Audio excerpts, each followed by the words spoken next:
The envelope landed on Delia Merritt's kitchen table like a loaded gun, and she stared at it the way a person stares at something that has the power to destroy everything they have spent the last year carefully building. Harlan Briggs had not knocked. He never knocked. He had simply let himself through the unlocked front door of the small house she rented on the eastern edge of Caldwell, Kansas, set the envelope down with the flat of his palm, and smiled the way a man smiles when he believes the game is already over and the prize is already his.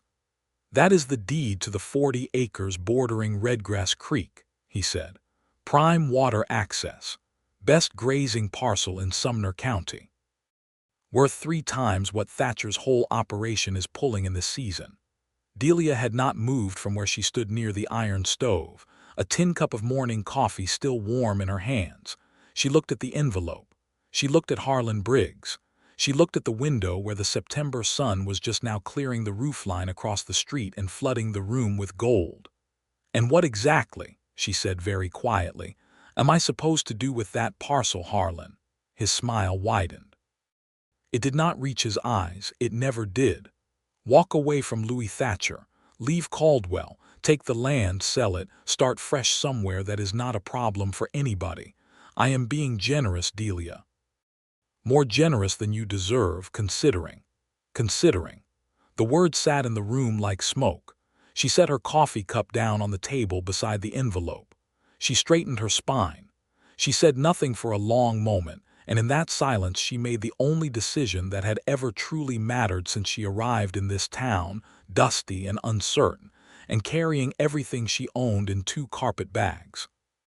Then she picked up her shawl from the hook beside the door, walked past Harlan Briggs without touching the envelope, and stepped out into the bright Kansas morning.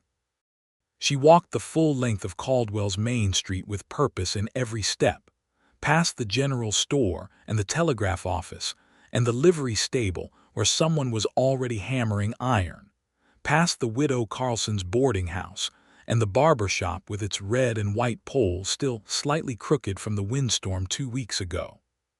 She turned south on the Cattle Trail Road and kept walking until the town thinned to open land and the smell of grass replaced the smell of coal smoke, and then she walked further still until she could see the low fence line of the Thatcher place and the single figure moving near the far corral with the deliberate economy of motion that she had come to recognize across any distance. She walked straight to Louis Thatcher, and she told him everything. The story, properly told, begins 6 weeks before that morning. Delia Merritt had come to Caldwell, Kansas in the summer of 1882 with a letter of reference from a schoolmaster in Wichita, a borrowed trunk, and the kind of quiet determination that people sometimes mistake for coldness until they know better. She was 26 years old, with dark hair that she kept neatly pinned and gray eyes that had a tendency to see more than people expected them to see. She had grown up in eastern Missouri, the daughter of a struggling printer who had taught her to read everything she could get her hands on and to question what she read, which was not a universally popular set of skills for a woman in 1882, but which had served her considerably better than timidity would have. She had come to Caldwell because there was a position available at the town's small schoolhouse, because she had an aunt who had once passed through and described the place favorably, and because she needed to be somewhere that was not Wichita anymore. The reasons for that last part were private, and she kept them private. What mattered was that she arrived, she was hired, and she began the work of making a life in a cattle town on the southern edge of Kansas that smelled of longhorns and prairie wind and possibility. Louis Thatcher was not the first person she met in Caldwell, but he was the first person she noticed in the particular way that changes the shape of your days. She met him at the general store on her 3rd morning in town, when she was attempting to buy chalk and a box of steel pen nibs for the schoolroom, and the store's owner, a round-faced man named Petrie, was explaining apologetically that he was currently out of both, but expecting a supply wagon from Wichita before the end of the week. The man standing at the counter beside her had a length of fence wire draped over one arm and a list written on the back of an old letter in his other hand, and he turned at the sound of her query and said, without any particular ceremony, "Petrie's supply wagon is usually late. You might send directly to the general store in Wellington if you need things for Monday." She looked at him. He was tall, with the kind of weathered look that comes from years of outdoor work, not dissipation, with brown hair that needed cutting and eyes the color of creek water in November, a particular shade of blue-gray that shifted depending on the light. He was probably 29 or 30. He wore a plain shirt, canvas trousers, and boots that had seen significant use. There was nothing showy about him at all, which she found immediately more interesting than the alternative. "I appreciate that," she said. "You know the supply routes. I run cattle, you learn the supply routes." He set his fence wire on the counter and extended his hand. "Louis Thatcher, I have a ranch south of town. Delia Merritt, I am starting at the schoolhouse." "I know," he said. "Small town, word travels." He did not say anything else dramatic or charming. He helped old Petrie locate a single box of chalk that had rolled behind a shelf, which Petrie had apparently forgotten about, and he handed it to Delia with a straightforward nod and went back to his own list. That was all, and yet she thought about that conversation later that evening, sitting in the small house she had rented, in a way that she could not entirely explain. The school term began, and Delia found her footing in the work she loved. There were 14 children in the Caldwell schoolroom that fall, ranging in age from 6 to 14, and they were the particular mix of rough and curious that she had come to expect from frontier children. Several of them were from ranching families. 2 were the children of a freedman who ran a successful blacksmithing operation on the north side of town, and she noted with the sharpness that was characteristic of her that these 2 children sat apart from the others not because they chose to, but because certain other children had been taught to expect that arrangement. She rearranged the seating on the second day and did not make a production of it, and watched to see what happened. Within a week, the seating was simply the seating, and the children were too occupied with the business of learning to give the arrangement further thought. Louis Thatcher came to town most Saturdays, and on those Saturdays Delia began to notice a pattern, which was that he would stop at the general store for supplies, stop at the livery to discuss some matter of horses or cattle with a man named Ridley, who seemed to serve as an informal clearinghouse for all livestock information in Sumner County.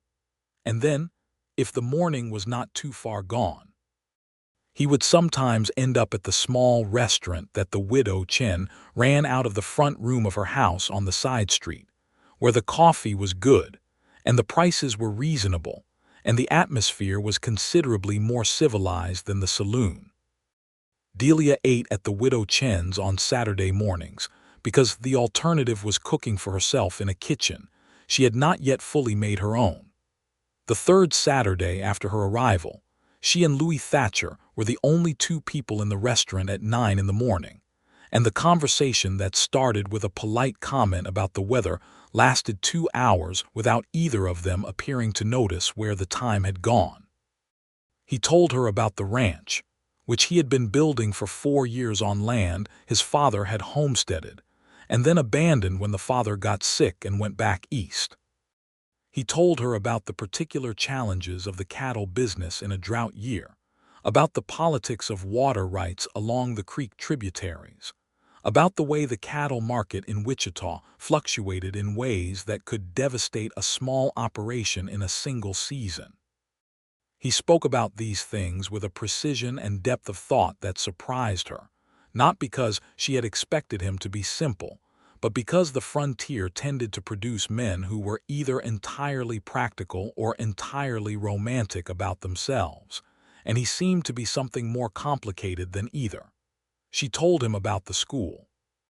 She told him about the children, including the 2 children of the blacksmith whose name was James Freeman, and she told him about rearranging the seating, and he listened to that with an expression that she could not quite categorize but that she thought might be respect. "That took nerve," he said. "It took a pair of hands and 30 seconds, she said. "In this town," he said, "those are the same thing." She thought about that on the walk home. She thought about it for several days afterward.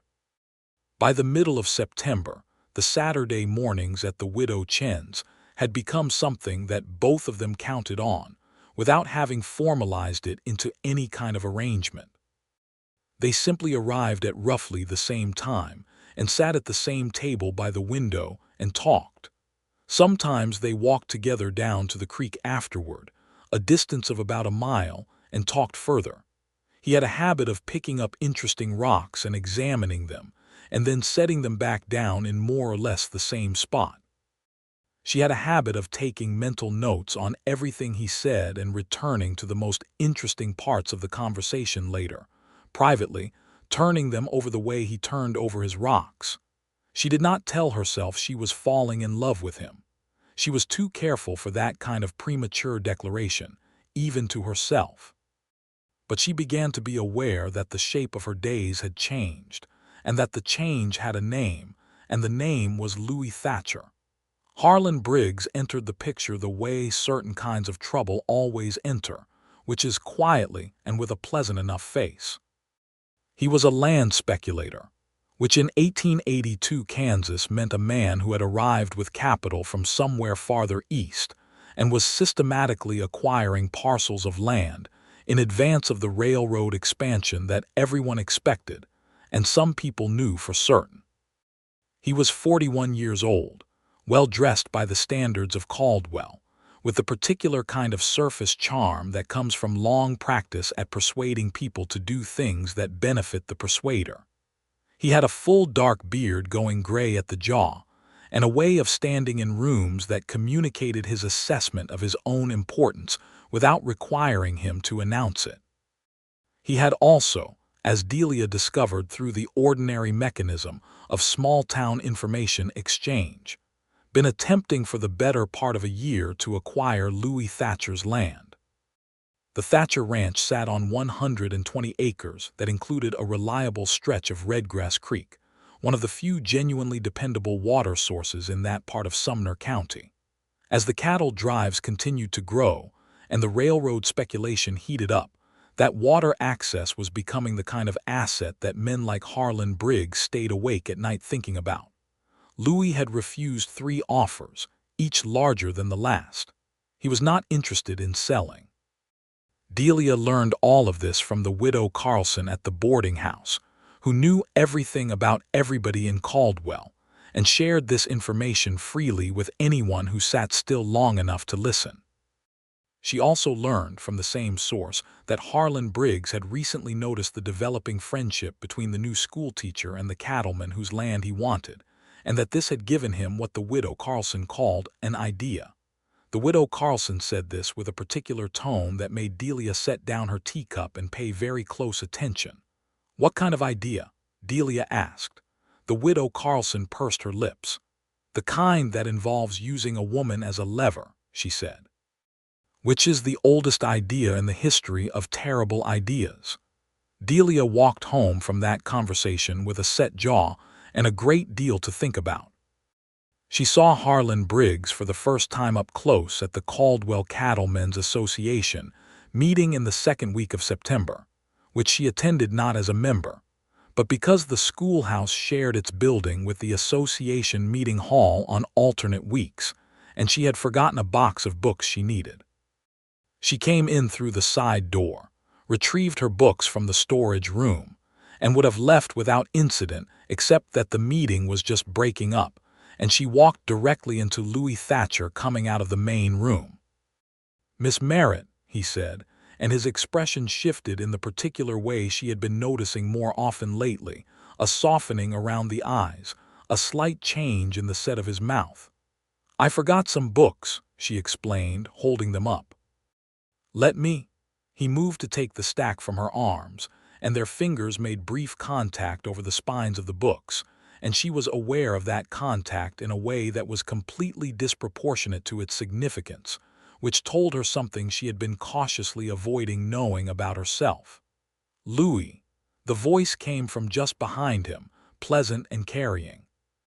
Harlan Briggs stepped forward and extended his hand to Louis in a way that also managed to encompass Delia in his line of attention. "And this must be the schoolteacher I have been hearing about, Harlan Briggs." He smiled at her. "I am very glad Caldwell has attracted a woman of your obvious caliber, Miss Merritt." She smiled back with the smile she kept specifically for moments like this one, the smile that was perfectly adequate and revealed absolutely nothing. "Mr. Briggs." She left shortly after that, but she did not stop thinking about the way Harlan Briggs had looked at her, and then looked at Louis. The calculation in it. The way he had filed something away behind those pleasant eyes. On the following Saturday, Louis was quieter than usual at the widow Chen's. She let the quiet sit for a while because she had learned that he sometimes needed to work around to something rather than approach it directly, and eventually he said, "Briggs came to the ranch on Thursday." "Another offer," she said. He looked at her. "You know about the offers." "Small town," she said. "Word travels." The corner of his mouth moved. "He offered me $12,000 for the whole operation." "That is considerably more than it is worth on paper." "He is buying water rights," Delia said, "not cattle land." He looked at her for a moment with an expression that she thought she might be beginning to understand. It was the expression of a man who was not accustomed to being surprised by other people's intelligence and was finding that he liked being surprised. "Yes," he said, "that is exactly right." "And you refused." "I refused." He turned his coffee cup in his hands. "This is my father's land. I know that sounds. It does not sound like anything except what it is," she said. He was quiet for a moment. Then he said, without quite looking at her, "I am glad you came to Caldwell, Miss Merritt." She felt the warmth of it move through her in a way that she stopped pretending, at least to herself, was anything other than what it was.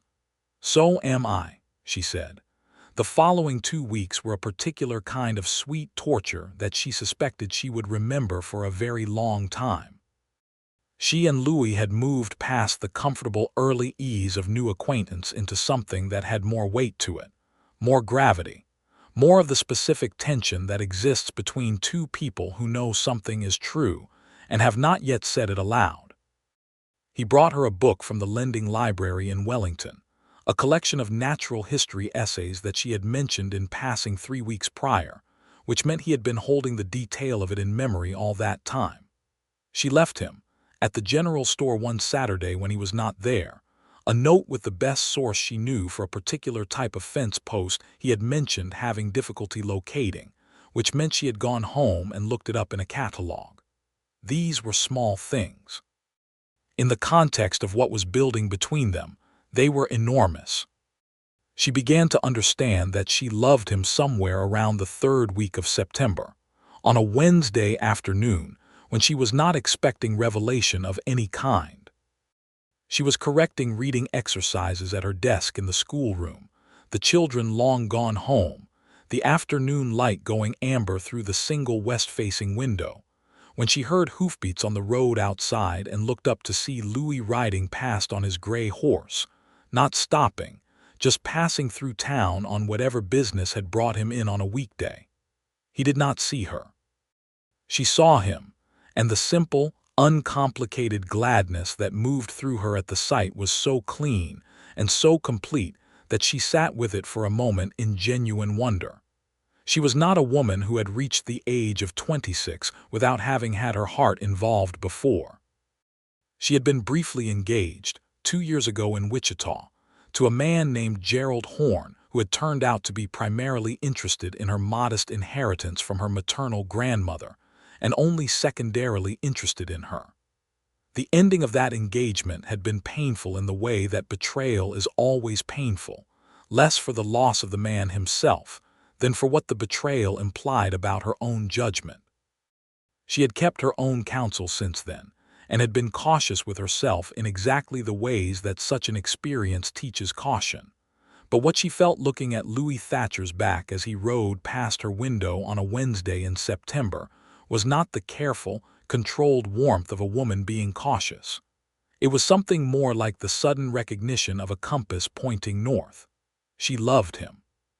She was fairly certain he was moving toward the same territory, though he was perhaps working toward the acknowledgement of it in his own way. She was patient enough to wait. She had not counted on Harlan Briggs accelerating the timeline. Briggs made his first direct move toward her on a Thursday evening in early October, appearing at her door with a hat in his hand and an invitation to the harvest social that the Caldwell Ladies' Aid Society held every year in the first week of October. She accepted, because refusing without cause seemed both rude and strategically unwise. She understood by then that she needed to know what he was planning before she could do anything about it. The harvest social was held in the Association Hall, which had been decorated by the Ladies' Aid Society with ribbons and dried corn husks, and the particular cheerful determination of women who were going to have a celebration if it required them to create civilization from scratch. Delia wore her good dress, a deep green wool that she had made herself from a butterick pattern the previous winter, and which was considerably more fashionable than anything else currently in Caldwell. She arrived on Briggs's arm and immediately began scanning the room. Louis was there. He was standing near the far wall with Ridley from the livery and two other ranchers she recognized, and he saw her the moment she came through the door. She watched the expression cross his face, first recognition, then something warmer, then a particular careful blankness as his gaze moved to the man beside her. It was the blankness of a man controlling his reaction. It told her a great deal. Briggs was a skilled social performer. He moved her through the room with ease, making introductions, saying exactly the right things to exactly the right people. He was also, she noticed, very careful to keep her on his side of the room, away from the cluster of ranchers that included Louis. She matched his social ease with her own, smiled at everything appropriate, and waited. Halfway through the evening, during a dance in which she was obligated to actually dance with Briggs because refusing at that point would have required an explanation, he leaned close enough to speak quietly to her over the music, which was provided by a fiddle player of genuine if rough talent and a man with a squeeze box. "You are a perceptive woman," Briggs said. "I am going to be honest with you." "I would appreciate that," she said, keeping her expression pleasantly neutral. "Louis Thatcher is sitting on land that is going to be worth a great deal of money in the next 3 years. He is too stubborn to understand what I am offering him. He is also, if I am reading the situation correctly, becoming rather distracted by a certain schoolteacher." He smiled at her. It was a practiced smile. Distraction can go in more than one direction. She understood immediately what he meant. She had understood it before he finished the sentence. He was suggesting that if she encouraged Louis's attachment and then withdrew from it decisively, the resulting heartbreak would loosen Louis's grip on the land.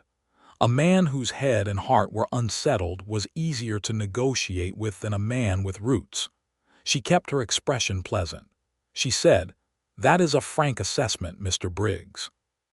"I am a frank man," he said. She did not respond to that, and he did not push it further that evening. But she spent the rest of the harvest social with that conversation lodged in her chest like a splinter. On the following morning she met Louis at the Widow Chen's, and she found that she could not quite look at him the way she usually did, because she was carrying the weight of what Briggs had said and what it implied about the way other people were reading the situation between them, which meant the situation was considerably more visible and more serious than she had perhaps allowed herself to formally acknowledge. She was quieter than usual, and he noticed. "Something on your mind," he said, not pushing, just leaving the door open. She wanted very much to tell him. She was not yet certain it was time. She needed to know more about what Briggs was actually planning before she brought it to Louis, because she was aware that men in 1882 had a tendency to respond to the information that someone was manipulating the woman they cared for by doing something dramatic and frequently counterproductive. She needed the full picture first. "I am thinking about a difficult problem," she said, which was true. "School problem," he said. "Not exactly," she said. "A problem involving someone who believes that other people are tools to be used rather than people to be reckoned with." He looked at her steadily. "Sounds familiar," he said. They both knew they were talking about the same man, and neither of them said the name, and somehow the shared understanding of that was itself a kind of intimacy that made the morning both better and harder. She gathered her information over the following week, because information was her primary advantage, and she had learned to use it. She learned from the widow Carlson that Briggs had been writing letters to an investor group in St. Louis that was planning to build a new rail spur through Sumner County, and that the route of the proposed spur would go directly through or adjacent to Louis's water access on Redgrass Creek, making that water access worth considerably more than the already inflated figure Briggs had offered. She learned from the blacksmith James Freeman, whose position at the edge of town's social structure gave him a clearer view of its political mechanics than most people possessed, that Briggs had been quietly spreading suggestions around town that Louis Thatcher was being unreasonable and potentially unstable, softening the community's support for him in advance of what appeared to be a planned final push for the land. And she learned from a source that surprised her, which was old Petrie at the general store, who turned out to have a clearer head for business than his round, cheerful face suggested, that Briggs had recently registered paperwork claiming a disputed portion of the water rights boundary on the creek. It was a legal maneuver designed to create uncertainty about what exactly Louis owned, making it harder for him to resist an offer and easier for Briggs to claim the land through other means if Louis continued to refuse. She had been in Caldwell for 6 weeks. She had walked into the middle of something that had been building for a year before she arrived. And Harlan Briggs had decided to use her as an instrument. She was not a person who responded well to being used as an instrument. The morning that Briggs came to her house with the deed to the Redgrass Creek parcel, she had been expecting him. Not the specific morning, not the specific form the offer would take, but she had known something was coming. She had known it with the particular certainty of a woman who has been paying close attention and does not like the pattern she is seeing. She had also spent the previous 2 days deciding what she was going to do when it came. She walked past him without touching the envelope and stepped into the September morning, and she walked the full length of Caldwell's Main Street and south on the Cattle Trail Road, and she walked until she could see the low fence line of the Thatcher place and Louis's figure near the far corral, and she kept walking. He saw her coming when she was still about 200 yards out, which she knew because he stopped what he was doing and stood watching her approach with his arms at his sides, and a stillness about him that she recognized as his way of paying complete attention to something. She walked through the gate he had left open along the fence line and crossed the last distance between them and stopped. She was slightly out of breath from the mile-and-a-half walk at a determined pace, and her hair was coming loose at one side from where the September wind had worked at it, and she suspected she looked less composed than she usually aimed for. She found she did not particularly care. "Harlan Briggs came to my house this morning," she said. "He offered me the deed to the 40-acre parcel along Redgrass Creek, the one with full water access, as payment for leaving Caldwell. He wants me to walk away from you because he believes that my presence is making you harder to negotiate with, and he believes that my absence would make you easier to break." Louis was very still for a moment. The September light was full on his face, and she could read everything moving through his expression, the anger first, and then something more complex, and then something that was either decision or recognition or both. "He offered you 40 acres of prime creek land," Louis said carefully, "to leave." "His best parcel," Delia said. Those were his words. Louis looked at her. The creek water eyes had gone very steady. "And you walked here to tell me." "I walked here to tell you," she said, "because it is your land and your business and you had a right to know, and because," she stopped. She had been precise and factual so far, and she was finding it difficult to shift registers. He took a step toward her. He was close enough now that she would have had to tilt her head slightly to meet his eyes properly, and she did, because she was not a woman who looked away from things. "And because," he said, finishing the thought for her quietly, "you are not a tool to be used." And because what is between us is not the kind of thing you walk away from for 40 acres or 400. She felt the truth of it move through her like a current. Something like that, she said. He reached out and tucked the loose strand of hair back from her face with one hand, carefully, the way a person handles something they value.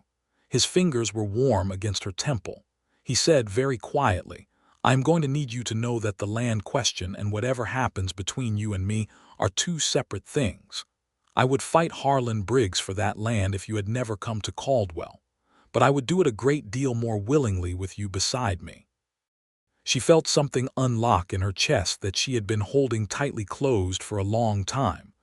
"I am not going anywhere," she said. He looked at her for a long moment, and she saw everything in his expression that she had been carefully not naming for 6 weeks, and the naming of it now, even without words, was extraordinary.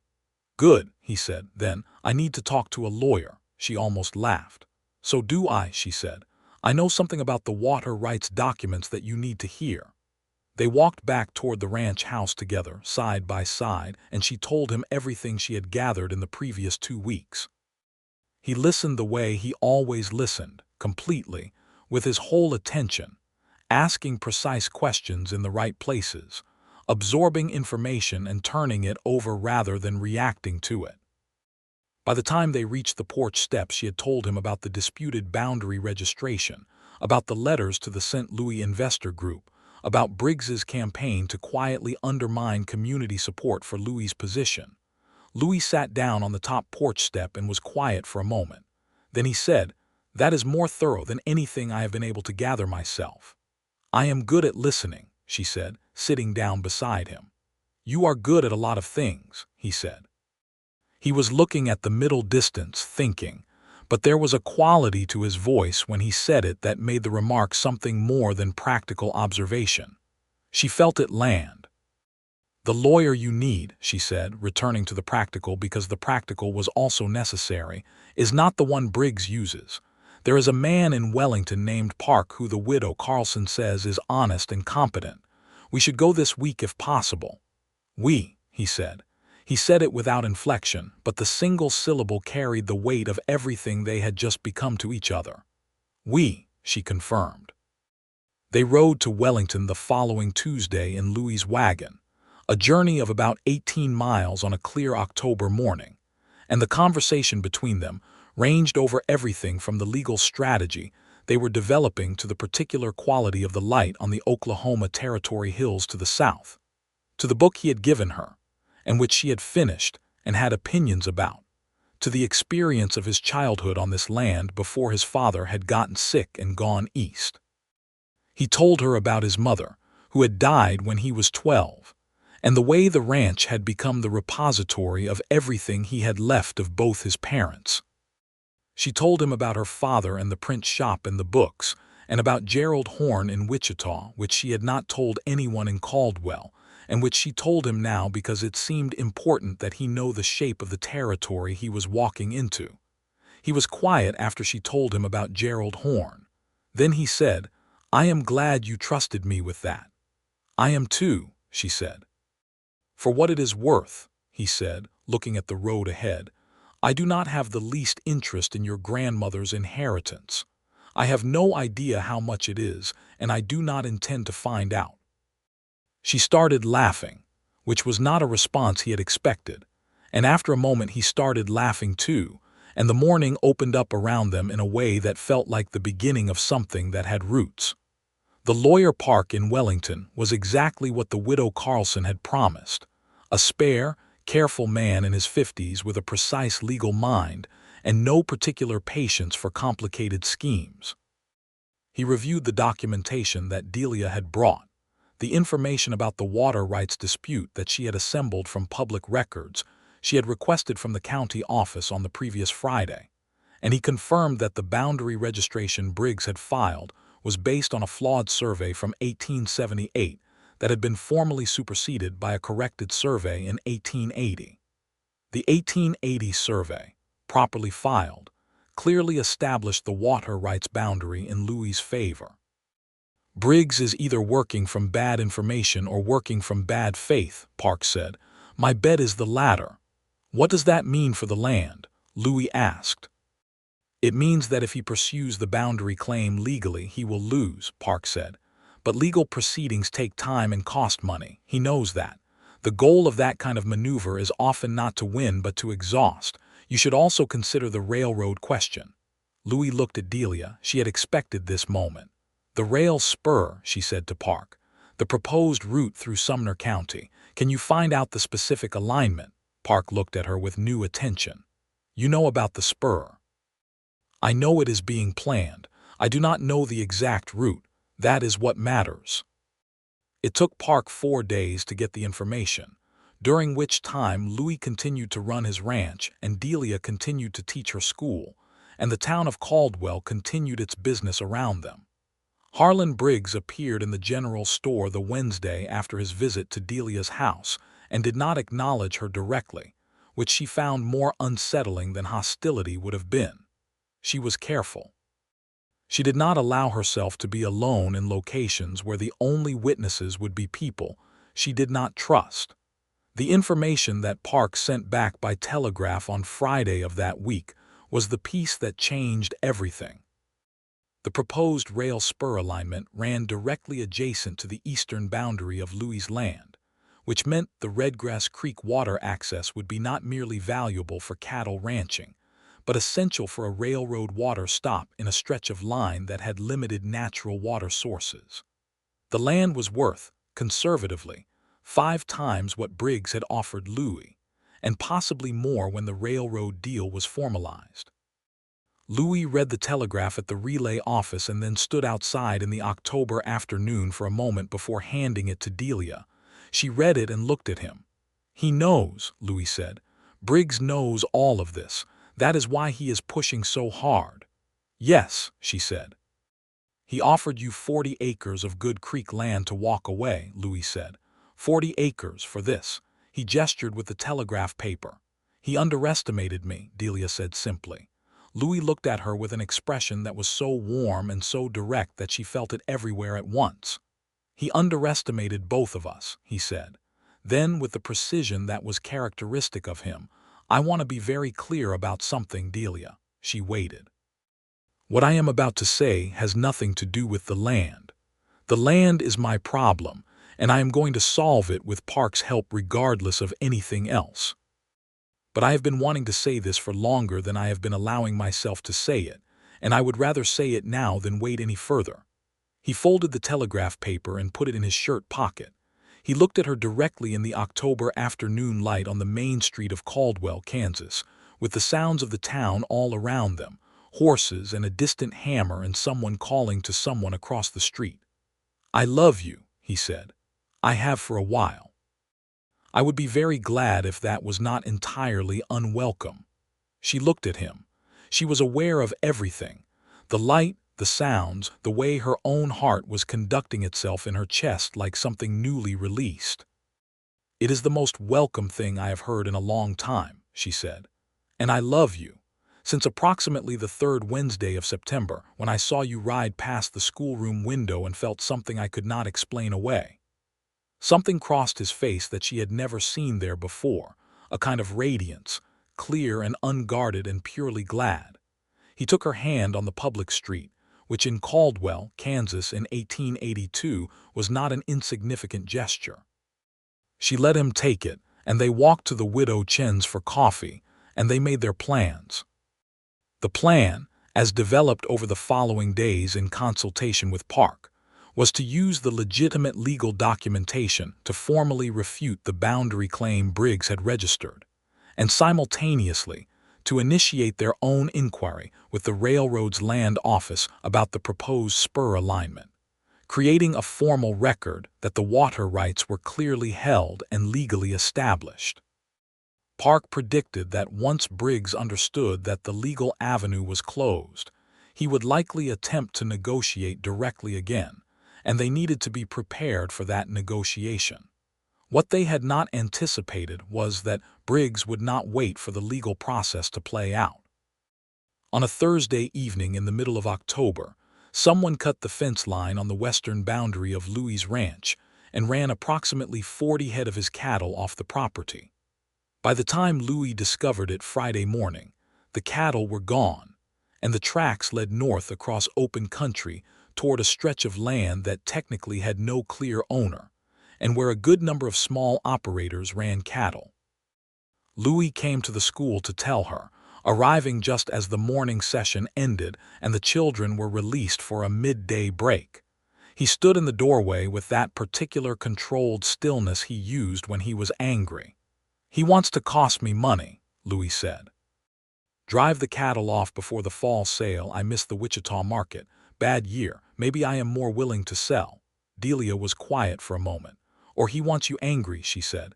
"An angry man does something impulsive. An impulsive man makes mistakes." He looked at her. "You think this is designed to make me confront him?" "I think it is entirely possible," she said. "And I think if you go confront Harlan Briggs on his own terms, you lose the advantage you currently hold." He was quiet for a long moment. "I need to get those cattle back."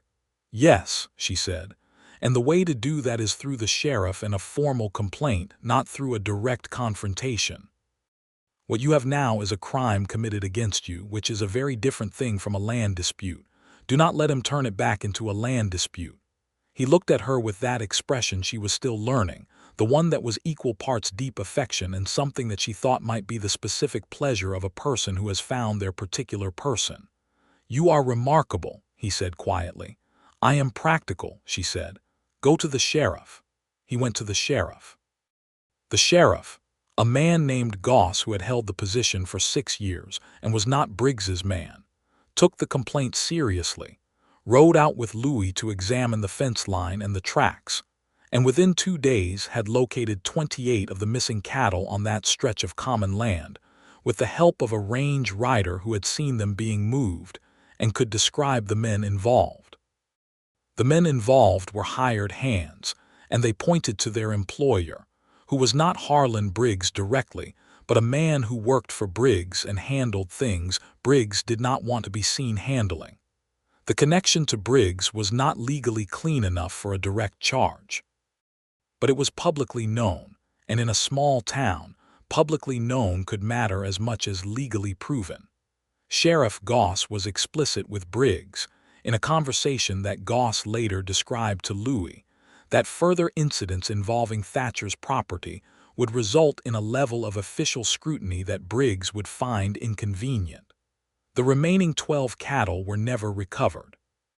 Louis accepted this as the cost and moved on, because he was a practical man and the cattle market in Wichita was still running for another 3 weeks.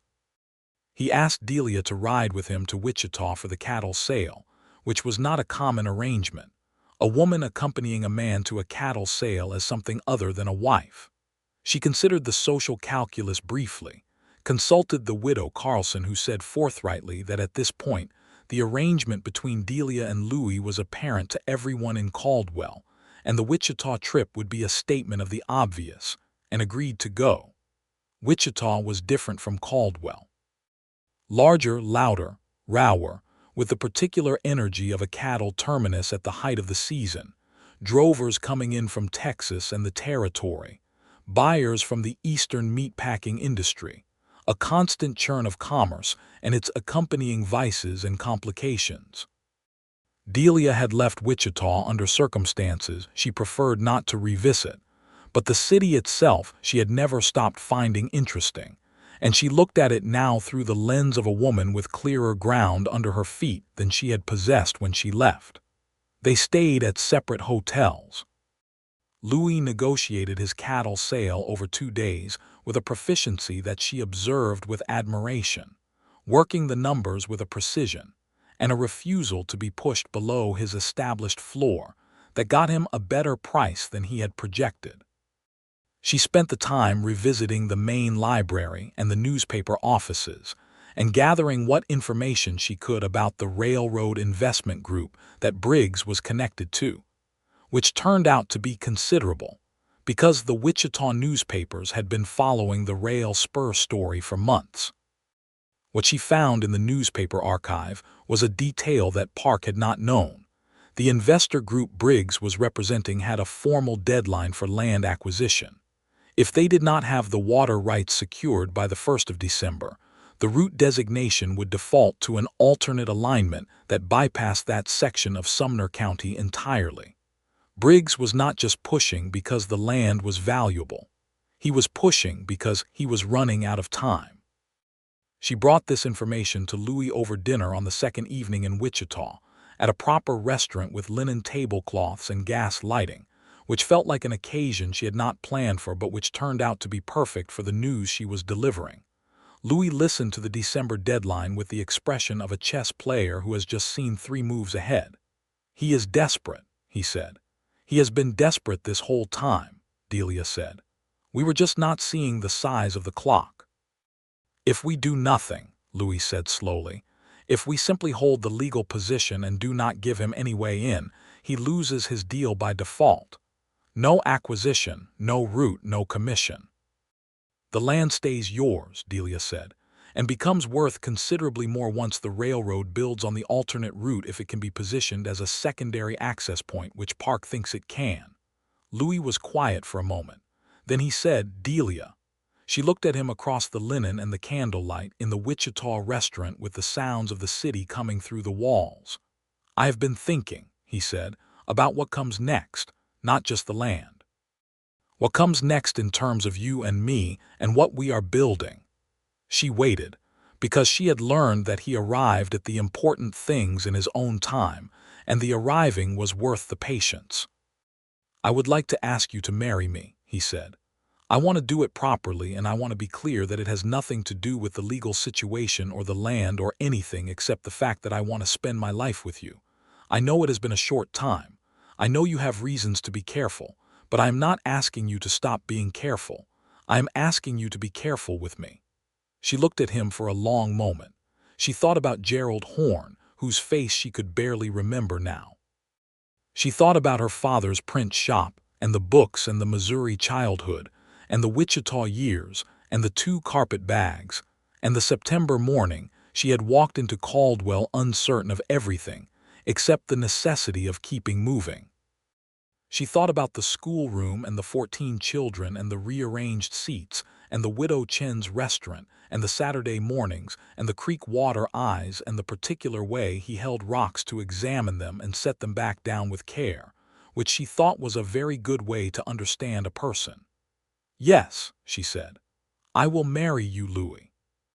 He reached across the table and took her hand, and they sat in the candlelight in Wichita, Kansas in the fall of 1882, and the future felt like something that had been waiting for them rather than something they had to fight for.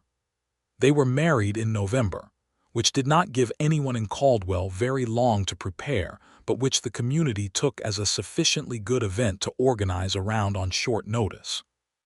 The widow Carlson organized the wedding supper with the energy of a woman who has been waiting for exactly this occasion. The widow Chen provided 4 kinds of pie.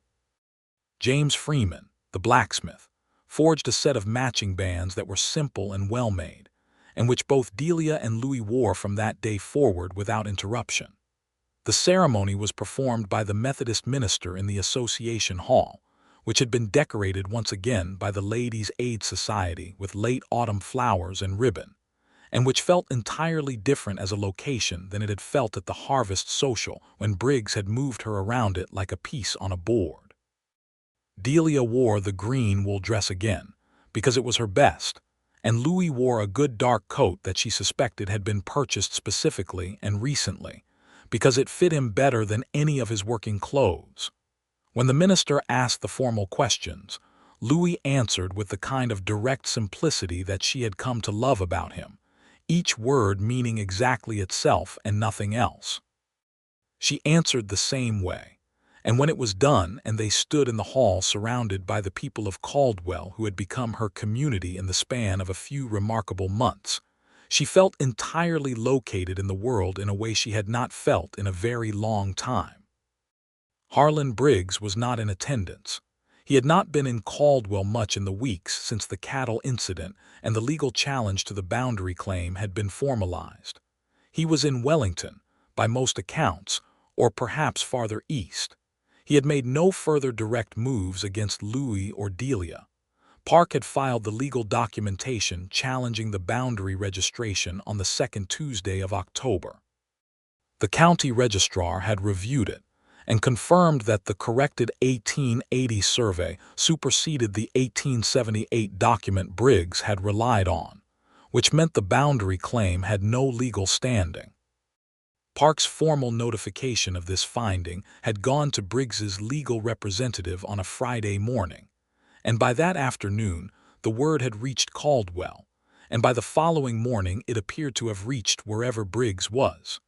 He appeared in Caldwell one final time in the last week of October, 2 weeks before the wedding.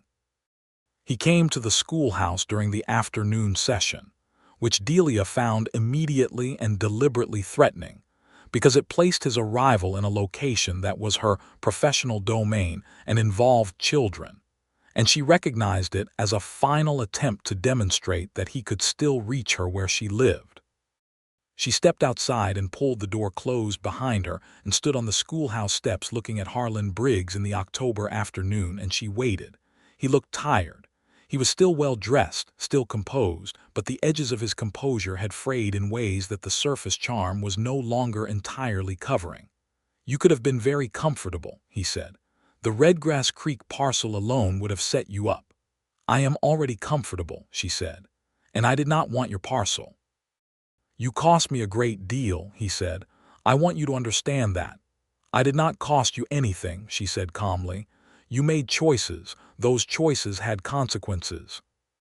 That is a different thing from someone costing you." He looked at her for a moment, and she thought she saw something honest finally surface briefly in his expression, a kind of recognition that had come too late to be useful to him. "You are an unusual woman, Miss Merritt," he said. Then he corrected himself. "Mrs. Thatcher." "Yes," she said. He left Caldwell that evening, and Park confirmed a week later that the land acquisition option had lapsed, and the investor group had notified the Railroad Commission that the original route alignment was no longer viable. The alternate route was being surveyed in the spring, and Park's assessment was that Louis's position on his land was now stronger than it had been before any of this began, because the water rights were formally documented, legally established, and connected by public record to a railroad interest that would make any future buyer offer a fair price rather than a manipulated one. "You held," Park said, when he delivered this news in person to the Thatcher ranch. He had ridden out from Wellington specifically for the conversation, which Delia understood as his way of marking the occasion. A lot of men would not have held. A lot of men did not have the information she was gathering, Louis said. He was sitting at the kitchen table with his coffee, and Delia was standing at the window looking out at the October fields, and she heard the simple way he said it, and felt it the way you feel things that are true without any decoration on them. The winter that followed was the first winter of their marriage, and it was a revelation of the particular kind that domesticity contains for people who have found exactly the right other person to do it with. Delia continued to teach. The Caldwell School Board, after a brief and almost apologetic inquiry about whether a married woman intended to continue in the position, accepted her straightforward affirmation that she did, and moved on without further controversy. Several of the other schoolteachers she was aware of in the region were married, and the more enlightened members of the school board understood that she was the best thing that had happened to the Caldwell schoolroom in 10 years, and were not going to push their luck. Louis was absorbed through November and into December with the business of winterizing the ranch, the 100 practical tasks that a cattle operation required before the hard weather settled in. Delia helped where she could and stayed out of the way where she should, and learned the rhythms of the ranch in the way that she learned everything, attentively and without pretending to know more than she did. They talked every evening. She had not expected this to be one of the primary pleasures of marriage, but it was.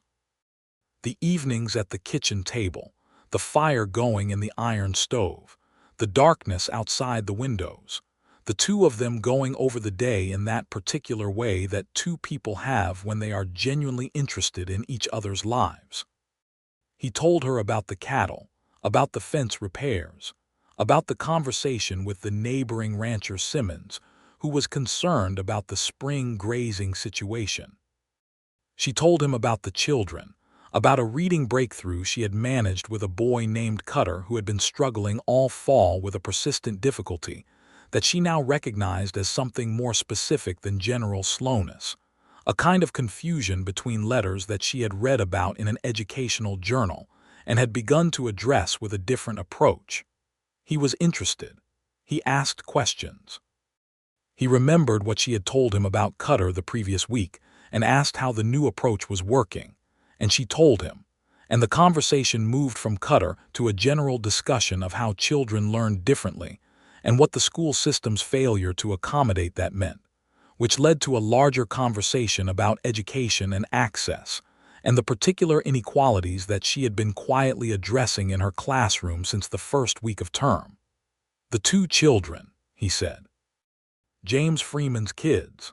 Marcus and Ruth, she said.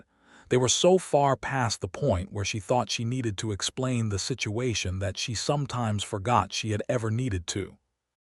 How are they doing? Marcus is one of the 3 best readers in the room, she said. Ruth has a gift for arithmetic that I am going to need to figure out how to feed properly, because I am going to run out of material by spring. Louis smiled at that, and she watched the smile cross his face and thought that she was not going to stop being glad about this, about him, about the specific form that her life had taken. She was going to be glad about it for a very long time. The first hard snow came in December, which closed the school for 3 days and confined them both to the ranch, in a way that Delia found unexpectedly delightful. They were snowbound together with books and the good stove and 3 days of unstructured time, and they used it in the ways that people in love use unexpected free time. Reading aloud to each other, playing cards badly, cooking things they did not usually bother with, talking about everything that the daily pace of work usually abbreviated. He told her more about his father during those 3 days than he had told her in all the previous conversations. His father had been a man of contradictions, deeply attached to the land and equally deeply restless within his attachment, which Louis described with the careful objectivity of a person who has spent years understanding rather than resenting. His father had gone back east when he got sick, not just because of the illness, but because the land without his wife on it had become more weight than comfort. He sent me a letter after he heard about our marriage, Louis said. He said it with a complicated expression that she was learning to read. What did he say? She asked. That he was glad I had found someone worth staying for. He paused. Which is the most direct compliment I have ever received from him. She reached across the kitchen table and took his hand. He turned it over and held hers. Spring came to Caldwell in the particular gradual way of the Kansas plains, not the sudden arrival of spring from the east but a slow brightening, a degree at a time, the grass coming back across the fields in a green that looked almost impossible after the gray and brown of winter. Delia's school entered its spring term with the full 14 students, plus 2 new ones. A pair of siblings who had arrived in Caldwell with a family that had come up from the territory looking for land. Ruth Freeman had indeed run through all of Delia's arithmetic materials by March, and Delia had written to the normal school in Emporia requesting supplementary mathematics texts, which arrived in April along with a letter from the mathematics instructor there who had taken notice of the request and expressed willingness to correspond about the case. Delia wrote back a detailed description of Ruth's particular gift and received in return a set of exercises that had Ruth's attention absolute in a way that nothing else in the classroom quite managed. James Freeman came to the school one afternoon in April to speak with Delia about his daughter's education. He was a large, careful man with a direct gaze and the hands of someone who worked iron, and he sat across from her in the schoolroom with the particular dignity of a man who has navigated a great deal of injustice without allowing it to diminish him and said, "I want to know how far you think she can go." Delia looked at him. "I think she can go as far as she decides to go," she said. I will do everything I can to ensure she has what she needs to make that decision from a position of genuine preparation rather than artificial limitation." He was quiet for a moment. Then he said, "This town has not always been kind to my family." "No," she said, "I know. But it is going to be kind to Ruth's future, as long as I am in that schoolroom." He nodded slowly. It was not a small nod. It was the nod of a man who is deciding to trust something, which is not a casual act. Louis had the first real conversation with the railroad's land assessor in April, a month after the formal route redesignation had been announced. The alternate route, as Park had predicted, brought the railroad within 2 miles of Louis's eastern boundary, and the assessor was interested in discussing a water supply arrangement that would involve the railroad paying a formal access fee for use of the Redgrass Creek water stop, a deal that would provide the Thatcher Ranch with a regular income supplemental to the cattle operation for as long as the railroad ran, which was expected to be a very long time. Louis negotiated the agreement himself, with Park reviewing the language. He came home the evening the final terms were agreed to and sat down at the kitchen table and told Delia the numbers, which were more than either of them had projected. She looked at the numbers. She looked at him. "We are going to be all right," she said. He looked at her with a depth of feeling that had not diminished at all in the months of their marriage and which she suspected was not going to diminish. "We were going to be all right either way," he said. "Yes," she said. "But now we are also going to be comfortable." He laughed, and she loved the sound of his laughter in the kitchen of the house that was theirs. In the summer of 1883, Delia realized she was expecting their first child. She told Louis on a July evening when the sun was going down across the fields in a blaze of orange and gold and they were sitting on the porch in the cooling air, and he was so entirely still for a moment that she almost laughed. Then he turned to look at her and his expression was everything at once. "Are you well?" was the first thing he said. "How do you feel?" "I feel very well," she said. "I am healthy and I am not worried and I am very happy about this." He reached for her hand and held it. He did not say anything dramatic. He did not need to. She could feel exactly what he was feeling through the simple pressure of his hand, and it was equal to anything that words would have been. Their son was born in February of 1884, on a cold, clear night with a midwife named Mrs. Beck in attendance, and Louis in the kitchen, keeping the stove going and wearing out a path in the floorboards. Mrs. Beck emerged at close to 3 in the morning to tell him he had a son and a healthy wife, in that order because she was a woman who understood priorities, and Louis made some sound that he was never able to fully describe afterward and went in to find Delia propped on pillows with the baby in her arms, tired and clear-eyed and entirely herself. "He is very loud," Delia said, "for someone so small." Louis sat on the edge of the bed and looked at his son, who was red-faced and temporary-looking the way all new babies are, and at his wife, who was looking at their son with that particular expression that he was going to spend the rest of his life trying to adequately describe, and he felt something so complete and so enormous that there was no word for it in any language he knew. "What do we call him?" he said. "I thought," Delia said carefully, "that if you were willing we might call him James." "After my father," Louis looked at her. "James Thatcher," he said. "That is a good name." They named him James Henry Thatcher, the Henry for Louis's father, who was still alive in Pennsylvania, and who wrote the most emotional letter of his life when the news reached him, a letter that Louis read twice and then put in the box where he kept important papers. Delia returned to the school the following September, which raised exactly one conversation with the school board that ended when she informed them that the arrangement was either this or they were finding themselves a new teacher. She had made arrangements with a capable woman named Helen Garth, who had moved to Caldwell with her retired soldier husband, and was glad of the structured daily income to care for James while school was in session. The arrangement worked well. James was a sociable baby who observed the world with the alert gray eyes he had from his mother and the patient considerateness he seemed to have from his father.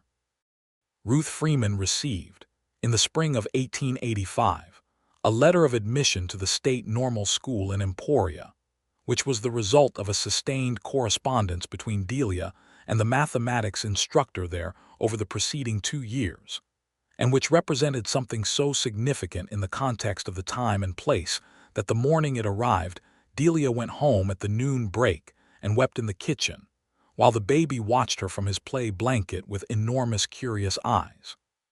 She told Louis that evening. He listened and then he said, "You did that." "Ruth Freeman did that," Delia said. "I just refused to let anyone stop her." "Yes," he said, "that is what I said." She threw a dish towel at him. He caught it.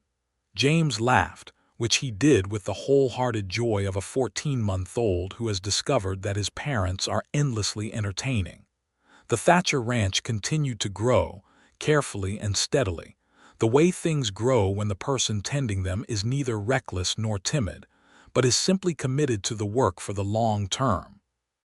Louis added acreage to the east when the neighboring parcel came available in 1884, a purchase made possible by the railroad water access income, and by 1886 the operation had grown sufficiently that he needed 2 full-time ranch hands in addition to the seasonal drovers.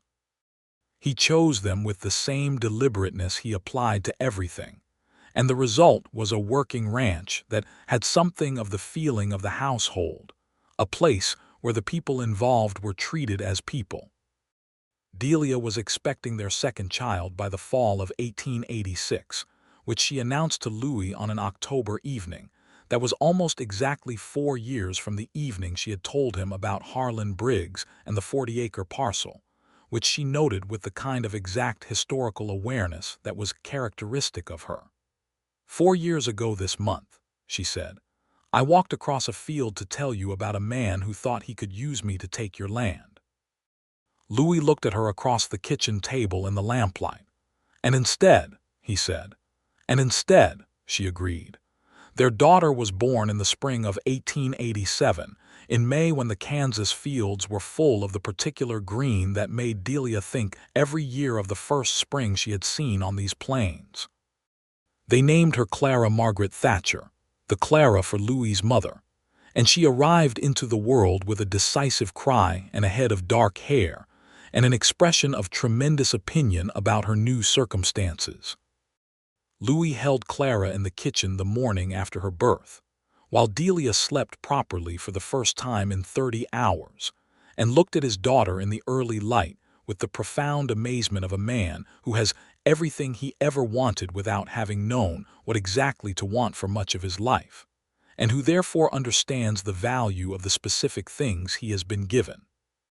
James Thatcher, at 3 years old, stood at his father's knee and regarded his new sister with the serious consideration of a child of his particular temperament. "She is very small," he said. "You were that small," Louis told him. James considered this.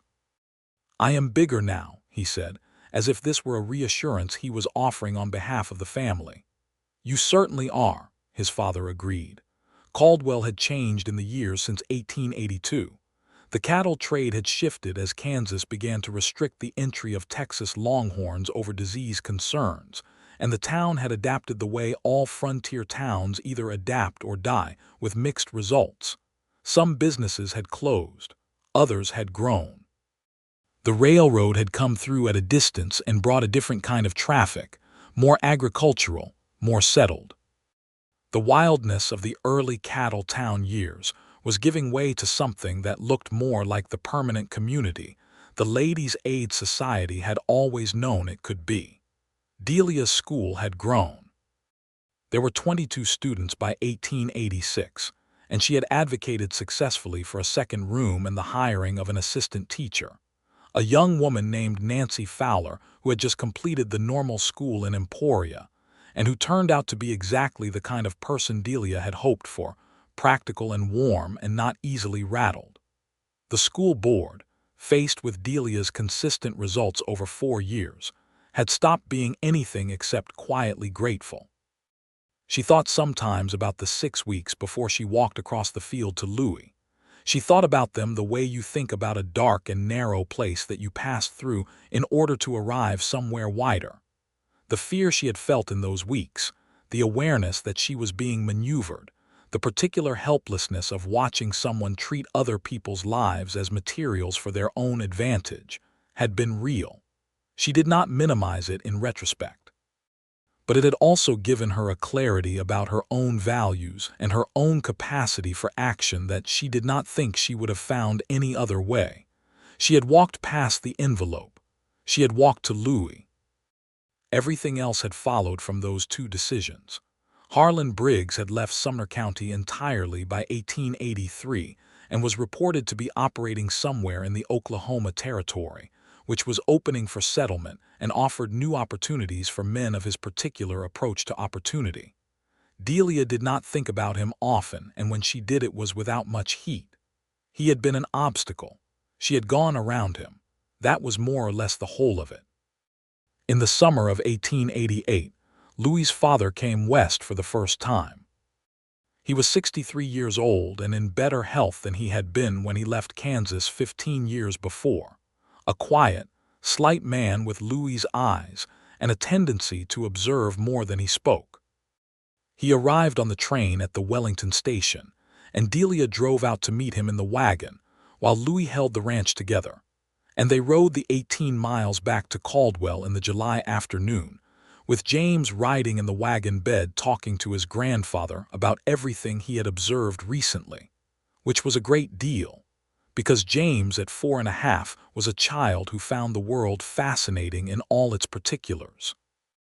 The elder Thatcher, whose name was Henry, watched his grandson with an expression that Delia would have been able to read at the first meeting in Caldwell, which was the expression of someone whose heart was unexpectedly full. He stayed 2 months.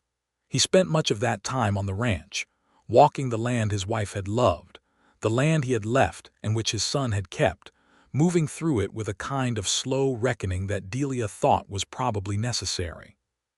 He held Clara and sat with James and helped Louis with fencing repairs and had long evening conversations with his son that Delia gave them the privacy to have by finding other things to do.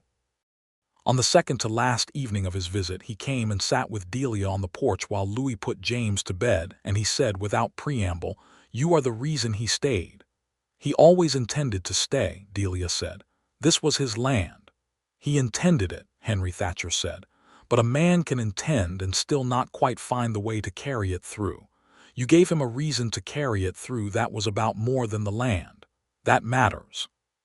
She looked at the fields in the August evening light, the long, low shadow of the barn, the silver glint of the creek in the distance.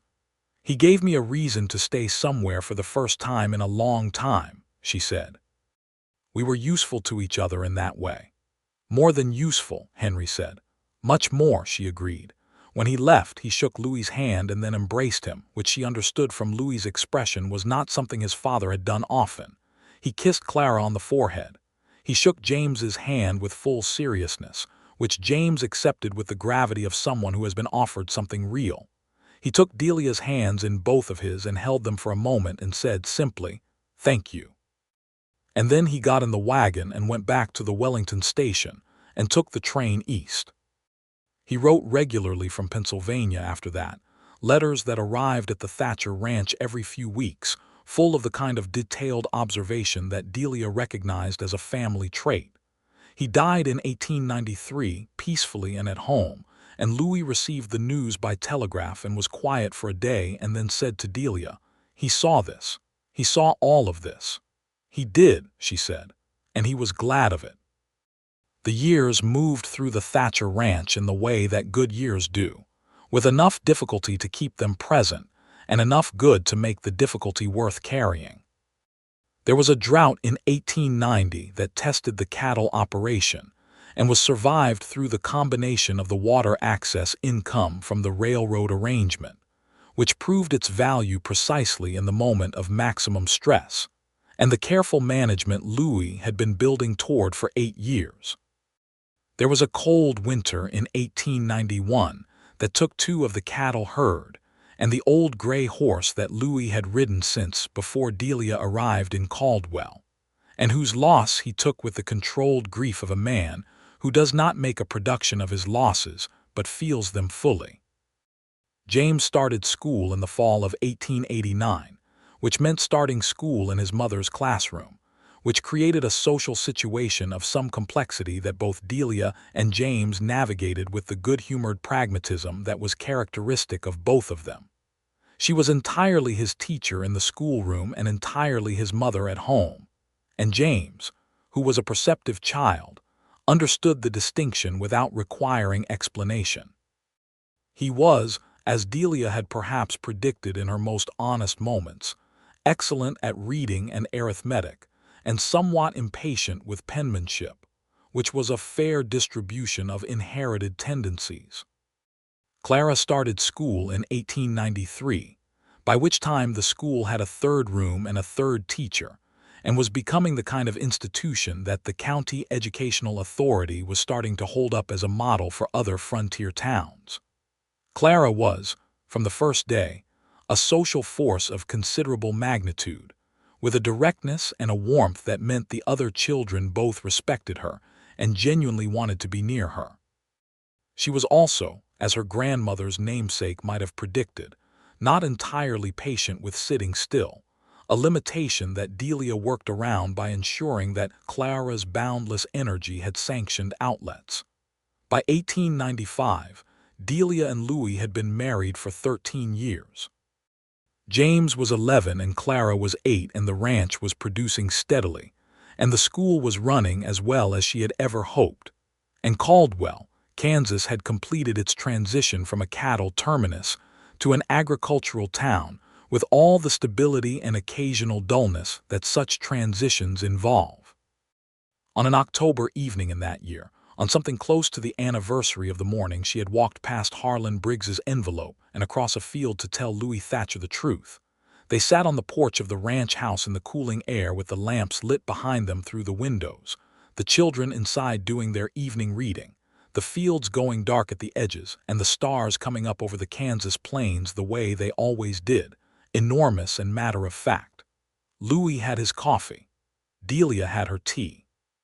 She had switched from coffee to tea sometime in the second year of their marriage without being entirely sure why, and Louis had continued to drink coffee with the loyalty of a man who finds a good thing and does not see the case for variation. 13 years, she said. He looked at her. 13 years. She looked at the fields. Do you ever think about what would have happened if I had taken the envelope? He was quiet for a moment, the considering kind of quiet. I think about what would not have happened, he said. James, Clara, all of it. The ranch would have been sold, she said. He would have found another way in eventually, Louis said. I was holding it. But I was holding it alone, which is a different thing from holding it with someone. She looked at him. He was 42 years old and he looked like himself, which was to say like a man who had been in the weather and in the work and in the world and had made peace with all three. She loved him with a depth and a specificity that 13 years had only continued to add to, the way water adds to stone, not wearing it away but shaping it into something more perfectly itself. I am glad I walked past it, she said. I am glad you walked to me, he said. The evening settled around them. Inside the house, James said something that made Clara laugh. The bright particular laugh of an 8-year-old who finds her older brother genuinely funny, even when she is trying not to admit it. The lamp in the kitchen window made a warm rectangle of light on the porch boards. Louis reached over and took her hand, the way he had taken it across a table in Wichita 13 years ago when she said yes, the way he had taken it the first time on a Caldwell street in the October that changed everything, and held it with the same gravity and the same ease. I was thinking, he said, in the tone he used when he had been thinking about something for a while and had arrived at the point of saying it, that we might consider adding the eastern room to the house before next spring. The children are getting older and James in particular could use his own space for studying. She considered this. The eastern room would take some of the vegetable garden. We could move the garden south. Soil is good there. James will argue that the construction disrupts his concentration. James will adapt, Louis said, with the particular certainty of a man who knows his son well. He will, she agreed, and Clara will supervise the construction workers. "She certainly will," he said. They stayed on the porch until the stars were fully out and the air had gone cool enough to require her shawl, which Louis retrieved from inside the door without being asked, because he had been paying that kind of attention for 13 years. She wrapped it around her shoulders, and he returned to his place and his coffee and the comfortable silence of two people who have run out of nothing to say to each other and never will. The spring of 1896 brought the Eastern Room, and a new foal in the South pasture, and a letter from the Emporia mathematics instructor informing Delia that Ruth Freeman, who had completed the normal school and taught for 7 years, and then gone on for further study, had accepted a position as the first black woman on the teaching faculty of a college in Lawrence, Kansas. Delia read this letter twice, and then went to find Louis where he was working near the creek and read it to him out loud. He listened. He looked at the creek, running clear and full with spring water, the redgrass creek that Briggs had wanted and they had held. "You did that too," he said. "Ruth Freeman did it," she said. He looked at her with 13 years of knowing her in his eyes, and the expression was the same one she had first seen in October of 1882 when she walked across a field with the truth. It was the expression of a man who has found exactly the person he was built to love. "One of these days," he said, "you are going to take credit for something." She laughed. It moved through the May morning like something bright. She took his hand and they walked back toward the house, and the fields were green on every side, and the creek ran clear behind them, and the life they had built from the moment she chose the truth over the easy exit was as solid and as real as the Kansas ground under their feet. Their youngest child, a boy they named Thomas after no one in particular, but because it was a good straightforward name and the child looked like he would grow into it, was born in January of 1898, which surprised them both because they had thought cautiously that their family might be complete. Thomas arrived with the disposition of a person who has decided in advance that everything will work out, and found this to be largely accurate. A sunny and undemanding baby who grew into a child of tremendous good humor, and a talent for finding the most interesting thing in any room and showing it to whoever was nearest. James was 14 when Thomas was born, and regarded his new brother with the combination of affection and mild alarm that is appropriate for a 14-year-old, discovering that his parents' domestic arrangements were still evidently quite warm. Clara at 11 was simply delighted, and was the first person after Delia to hold him, sitting in the kitchen chair with enormous gravity, and looking at her small brother with the complete tenderness that could occasionally be glimpsed beneath her usual decisive energy. Louis stood in the doorway of the bedroom, watching his family arrange itself around the newest member, his wife propped against the pillows looking exhausted and clear and entirely herself, the baby sleeping in Clara's arms while James looked on, and he thought that this was the specific shape of everything that had been at stake on all those October mornings, when Harlan Briggs had made his various moves and Delia had made hers. She looked across the room and met his eyes and smiled at him in the particular way that she had been smiling at him for 16 years, the smile that was entirely for him, and that he had spent all that time still finding new things in. He came to sit beside her on the bed. She leaned her head against his shoulder. Across the room, Clara was explaining something to the baby in a low, confident voice, as if the baby had merely arrived from a country whose language Clara spoke and simply needed a reliable guide. James was listening to Clara with the expression of a young man who is going to be an excellent older brother when he gets over the surprise. "Thomas," Delia said quietly, tasting the name. "Thomas," Louis confirmed. "Hello, Thomas," she said to the sleeping baby, addressing him across the room over Clara's shoulder. "You have arrived somewhere very good." The baby slept. The lamp burned. The Kansas winter pressed cold and clear against the windows, and inside the Thatcher ranch house there was warmth and light, and the sound of 3 children and 2 people who had built something that Harlan Briggs had never been able to imagine because it was not the kind of thing a man like Harlan Briggs thought to look for when he was looking at a piece of land. It was better than land. It was a life. And it had begun on the morning Delia Merritt picked up her shawl instead of an envelope, and walked out into the September sun, and walked straight to Louis Thatcher, and told him the truth.